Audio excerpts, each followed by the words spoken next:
Love marriage நம்மள ஒரு மனுஷன் 30 வயசுக்கு அப்புறம் இது ஒரு கிரைம்னு சொல்லி தெரிஞ்ச உடனே அவனோட வாழ்க்கையே மாறுச்சுன்னு சொன்னால் நீங்கள் நம்புவீங்க. 2025 தெலுங்கானா நடந்த ஒரு கிரைம் இன்சிடென்ட். தேஸ்வர்னு சொல்லிட்டு என்றவர் 25 வயசுக்கு நார்மலான ஒரு வாழ்க்கையை தான் வாழ்ந்துட்டு இருக்காரு.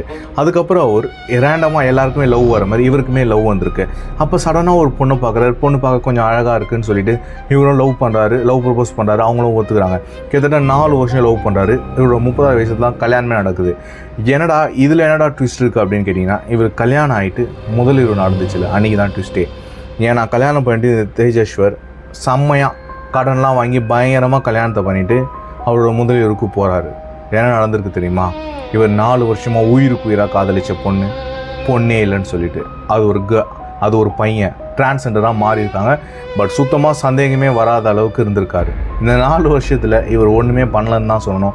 அதனால தான் இந்த ஒரு விஷயம் இங்கே வரைக்கும் வந்து நிப்பாட்டி இருக்குது. அதுக்கப்புறம் இவர் டைவர்ஸும் பண்ணிடுறாரு. அந்த பொண்ணு மேலே கேஸும் போகிறாரு. எப்படி நீ போய் சொல்லி இப்படி ஏமாற்றலான்னு சொல்லிட்டு. இந்த ஒரு வீடியோ பற்றி நீங்கள் என்ன நினைக்கிறீங்கன்றதை கமெண்ட்டில் சொல்லுங்கள்.